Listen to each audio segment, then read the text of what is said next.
a country that will give them some hope that there is a light at the end of the tunnel.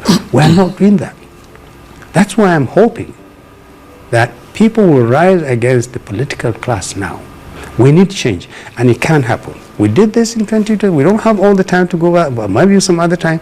But in 2020, 2012, 2013, 2014, when a lot of Nigerians thought it wasn't possible, I'm proud to say I was part of the team that did it. We showed it was possible to defeat an incumbent government.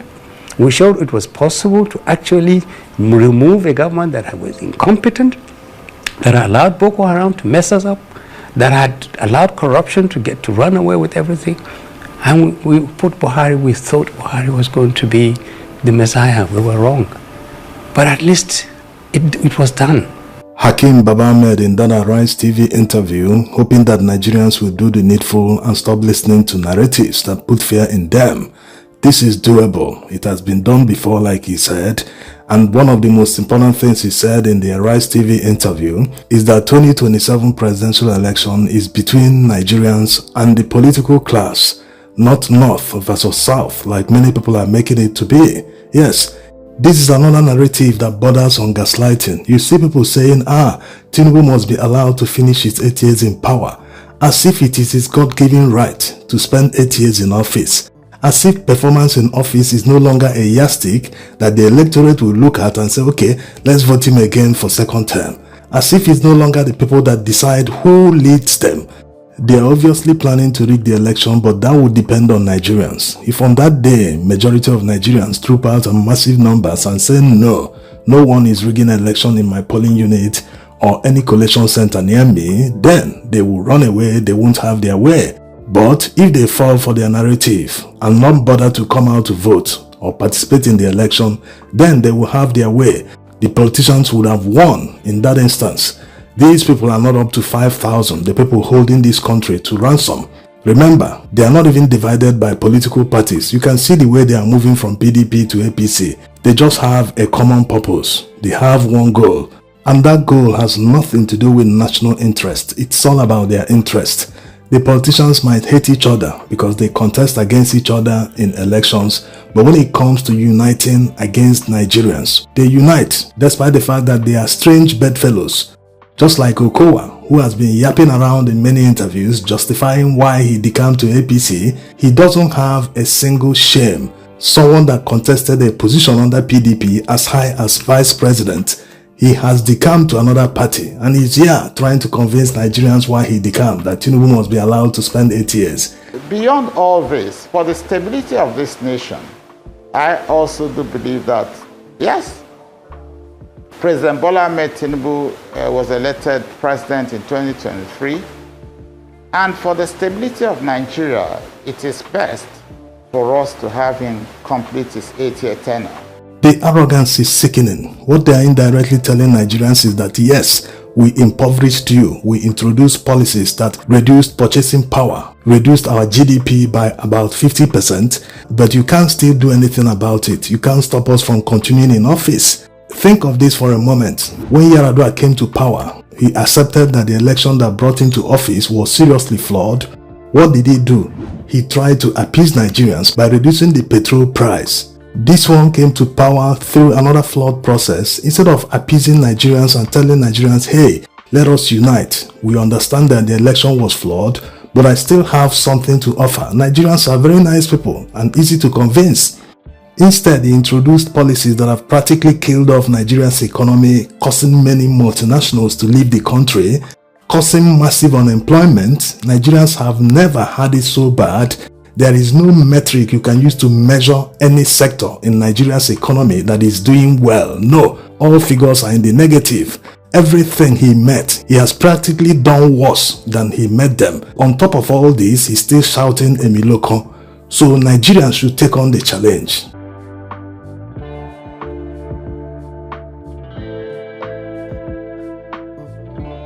Even a CEO of a small company cannot be this arrogant. When shareholders are looking at the numbers of his performance the past year or 2 years, he can't be arrogantly telling them to renew his mandate, that he's doing better when the figures say otherwise. So Nigerians must take on the challenge. If they don't take on the challenge and fall for their narratives, and vote for the people they tell them to vote, because all these people decamping have followers. They will come back on election day and tell them, please let us support this person. And if you fall for that and vote for them, then your suffering continues. Just like El-Rufai said in Kano, that all the people decamping to APC today, including governors, all elected officials, especially in Delta State, that it is of no consequence because everyone has one vote. A governor has one vote, deputy governor, House of Assembly members, everyone one vote each.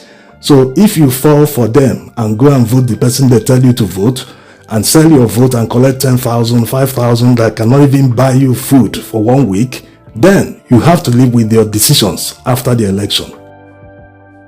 Now, let's address one concern of many. Many genuinely believe that no matter the effort Nigerians put in on election day, that if INEC is not reformed, that their votes will never count. Yes, there are people who genuinely believe this, not the ones that spread narrative to scare people from coming out to vote on election day. One quick response is that Nigeria's problem has never been about laws. It has always been about implementation and enforcement. Law enforcement agencies are not independent. Before they act, they always take orders from one boss, that if you trace that boss, you will see that he's a politician. So politicians make the decisions for law enforcement agents. So once they are interested in a particular case, the law enforcement agents will look the other way and pretend they are not seeing what is happening. So this is our problem. This doesn't mean that INEC reforms are not important. No, they are very, very important. In fact, INEC reforms have changed our electoral system the past years, as you can see here.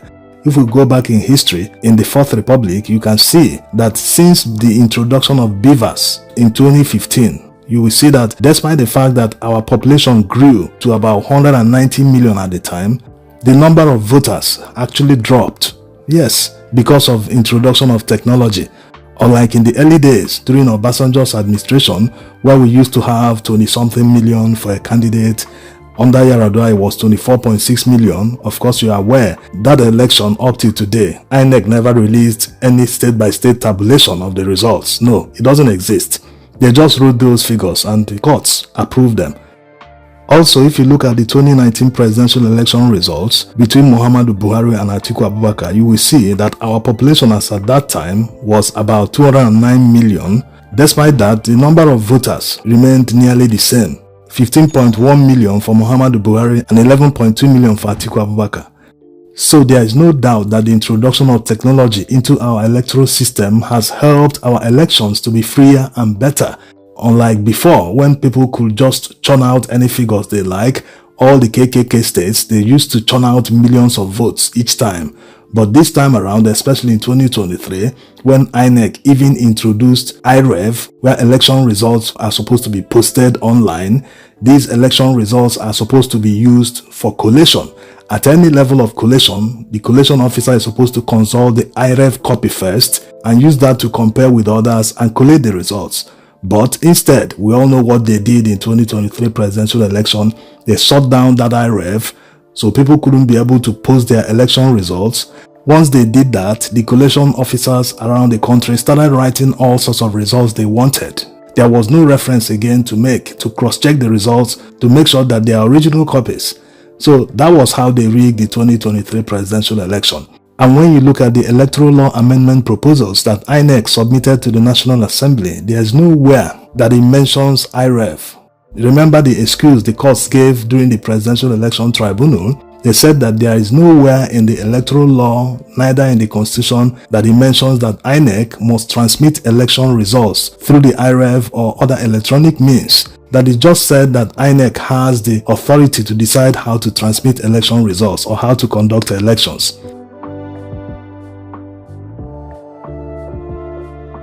So does it mean they want to continue the ambiguity surrounding IREV? INEC introduced IREV in 2023. It cost Nigeria at that time around 300 billion naira. At the end of the day, IREV was shut down. Whether it was a glitch or not, the most important thing is that IREV wasn't used to determine the presidential election results. The presidential election is the most important election. If not, they wouldn't have spent 300 billion naira for the election. But at the end of the day, someone pulled the plug.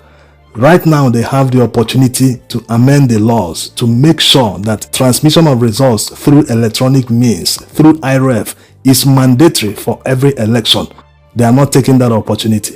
Amendments INEC is proposing is the use of printed slips from their website instead of PVCs. Imagine going backwards.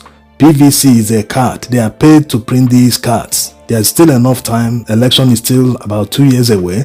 They can order more equipment to be able to meet up the demand to make sure that everyone that is eligible, everyone that is up to 18 years gets the PVC in order to vote in 2027. But instead, they want people to go to their website and download the slip, go and print it themselves, and when they come to the polling station that day, they will be allowed to vote. It remains how it will work, but this is inefficiency. They are pushing that burden to Nigerians instead of doing their jobs. Another amendment INEC is pushing for is the appointment of RECs for states, resident electoral commissioners. Right now, it is the president that appoints resident electoral commissioners, but INEC wants the law to be amended so that INEC can appoint these people. If they are the ones appointing them, they will be also the ones that can sack them if there's a need. Ordinarily, this is the way it's supposed to be. Someone that has an interest, someone that is contesting an election, cannot be appointing the person that is going to conduct the election. It doesn't make sense. But you know, in Nigeria, anything goes. They can defend anything. If the lawmakers are true to themselves, they want to preserve democracy in this country, they should make sure that even INEC chairman is no longer appointed by the president. Political parties can all be appointed into the board of INEC, and among themselves, they can elect the chairman that can serve only 1 year. After that 1 year, they will conduct another election and another chairman will emerge. Or they can push it to themselves. Let them request for nominations from Nigerians. If they nominate 2 or 3 people, then the National Assembly can approve one person, and that person becomes the chairman to serve maybe 1 year or 2 years, so as to make the election at least look transparent. Most people can still be bought with money, whether the person appointed him or not. But remove that authority from the president to appoint INEC chairman or other board members. It doesn't make any sense. But we'll continue to turn around in circles thinking that we will grow. We'll never develop once we keep doing the same thing and expecting a different result. Thanks for watching.